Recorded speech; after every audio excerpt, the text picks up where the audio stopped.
হাসরের ময়দানে কি অবস্থা হবে। একটি নেকের জন্য সে খালি ছুটবে, ভাইয়ের কাছে ছুটবে, ভাইকে বলবে আমাকে একটি নেক আমল দাও, আমি একটি নেকের জন্য আমি পড়ে রয়েছি। ভাই দিবে না, মেয়ের কাছে যাবে, মেয়ে দিবে না, বাবার কাছে যাবে, বাবা দিবে না, সবাই ফিরাইয়া দিবে, সবাই ফিরাইয়া দিবে। রব্বুল আলামিন বলেন, ওরে বান্দা, তোরে আমি সুন্দর করে বানিয়েছি, তোরে আমি এত কষ্ট করে বানিয়েছি, তোকে জাহান্নামে দেওয়ার জন্য বানাই নাই, তোকে জাহান্নামে দেওয়ার জন্য বানাই নাই। তুই যেন চট্টগ্রাম যুব সংঘের উদ্যোগে আয়োজিত এই মাহফিলে এসে তুই যেন কোরআন হাদিসের কথা শুনেছ, আজ নামাজি হয়ে গেছো, রোজাদার হয়ে গেছো, আজকে থেকে তওবা করে ফেলেছো, আর জীবনে গুনাহ করব না, আর জমিনের মধ্যে গুনাহ করব না। আল্লাহ রাব্বুল আলামিন তোর তওবাকে কবুল করে কালকে হাসরের ময়দানে তোমাকে জান্নাত দিয়ে দিবে।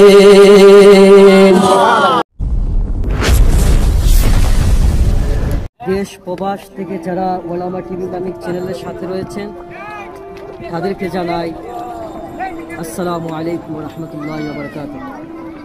প্রিয় দেশ বিদেশের ভাইরা, আমরা জাফলং এসেছি। জাফলংয়ের মধ্যে আল্লাহ রাব্বুল আলামিনের সৃষ্টি, আল্লাহ রাব্বুল আলামিনের নিয়ামত অনেক কিছু রয়েছে। আল্লাহ রাব্বুল আলামিন বলেছেন, তাফাক্কারু ফি খালকিল্লাহ ওয়া লা তাফাক্কারু বিল্লাহ। তোমরা আল্লাহ তাআলার সৃষ্টিকে নিয়ে চিন্তা করো, আল্লাহ তাআলাকে নিয়ে চিন্তা করো না।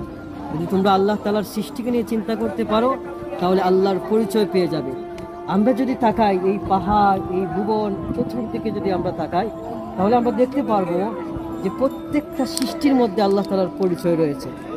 আমরা যদি একটি ছোট্ট পাথর, এই যে ছোট পাথর রয়েছে, পাথরের দিকে আমরা তাকাই, তাকে যদি প্রশ্ন করা হয়, পাথর তোমাকে কে সৃষ্টি করেছেন, সে উত্তরে বলবে আমার রব আল্লাহ রাব্বুল আলামিন আমাকে সৃষ্টি করেছেন। আমরা মানুষ, আমরা ইনসান, আমরা আদম সন্তান হয়ে আল্লাহ রাব্বুল আলামিনকে চিনতে পারলাম না। এর চেয়ে আফসোসের বিষয়, এর চেয়ে পরিতাপের বিষয় আর কিছু হতে পারে না। আল্লাহ রাব্বুল আলামিন বলেছেন, ওমা খালাকতুল জিন্না ওয়াল ইনস ইল্লা লিয়াবুদুন। আমি জিন এবং ইনসানকে সৃষ্টি করেছি আমি আল্লাহ রাব্বুল আলামিনের ইবাদত বন্দেগী করার জন্য। আজকে ওলামা টিভি ইসলামিক চ্যানেল থেকে সবাইকে আমরা একটি মেসেজ দিতে চাই, সবাইকে জানিয়ে দিতে চাই, এখানের মধ্যে জাফলংয়ে যারা আসবেন, যদি আল্লাহ রাব্বুল আলামিনের নিয়ামতকে নিয়ে যদি আমরা চিন্তা ফিকির করি, আল্লাহ রাব্বুল আলামিনের একটা নিয়ামত, আমরা যদি ছোট্ট একটি পাথর, এই যে পাথর দেখতেছেন, এই পাথরকে নিয়ে যদি আমরা চিন্তা করি তাহলে রব্বুল আলামিনের পরিচয় পেয়ে যাবো ইনশাআল্লাহ।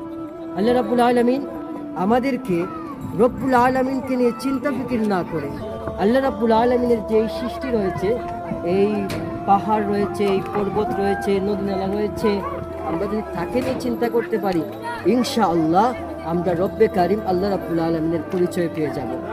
এজন্য আমার প্রিয় ভাইরা, যারা দেশ বিদেশ প্রবাস থেকে ওলামা টিভি ইসলামিক চ্যানেলটি দেখতেছেন, আপনারা সাবস্ক্রাইব করে, লাইক করে সাথেই থাকবেন। আমরা শয়তান আমাদেরকে ধোঁকা দেয়, শয়তানের অনিষ্টতা থেকে, শয়তান যে ধোঁকা দেয়, এই ধোঁকা থেকে বাঁচবো কিভাবে, এই ধোঁকা থেকে বাঁচার দোয়া কি, এই ধোঁকা থেকে বাঁচার আমল কি, সেই আমলটি আজকে আপনাদেরকে শিক্ষা দেব। হাদিস থেকে, হাদিসের কিতাব থেকে শিক্ষা দিব ইনশাআল্লাহ। শয়তানের অনিষ্টতা থেকে, শয়তানের অনিষ্টতা থেকে মুক্তির আমল কি।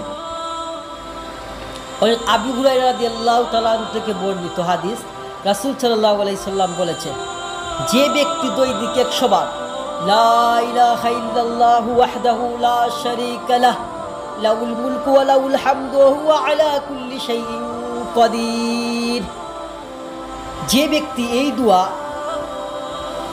100 বার পাঠ করবে, সে 10টি গোলাম আজাদ করার সমপরিমাণ সওয়াব পাইবে, তার জন্য 100টি নেকি লেখা হবে, 100টি গুনাহ মাফ করা হবে, এবং এটা ওই দিনের জন্য শয়তান হতে রক্ষা কবচ হবে যে পর্যন্ত না সন্ধ্যা হয়।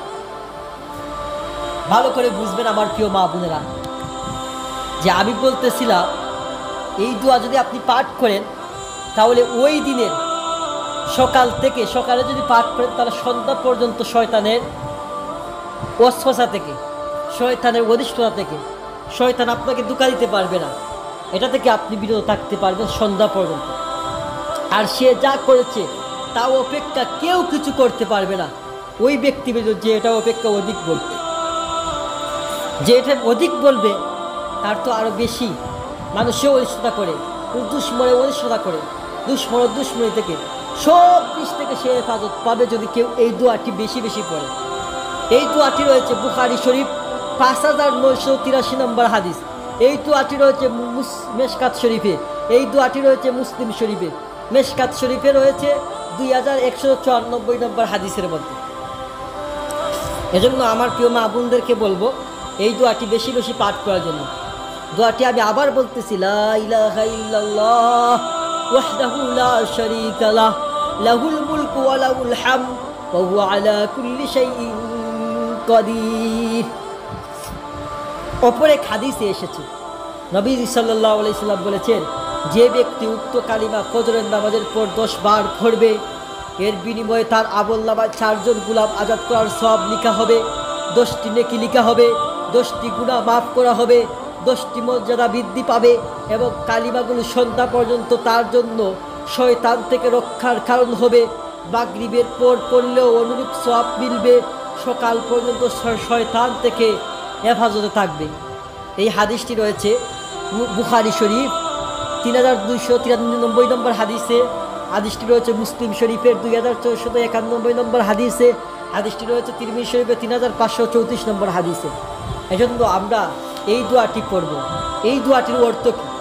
এই দোয়াটির অর্থ হলো লা ইলাহা ইল্লাল্লাহ ওয়াহদাহু লা শারীকা লাহ লাহুল মুলকু ওয়া লাহুল হামদ ওয়া হুয়া আলা কুল্লি শাইইন কাদির।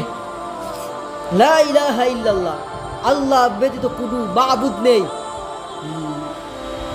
তিনি এক। লা শারীকা লাহ, তার সাথে কোনো শরীক নেই। লাহুল মুলকু ওয়া লাহুল হামদ, তারই রাজত্ব, তারই প্রশংসা। ওয়া হুয়া আলা কুল্লি শাইইন কাদির, এবং তিনি হচ্ছেন সকল বিষয়ের উপর ক্ষমতাবান। এজন্য আমার প্রিয় মা বোনেরা, যেই দোয়াটি বলেছি এই দোয়াটি বেশি বেশি পাঠ করব ইনশাআল্লাহ।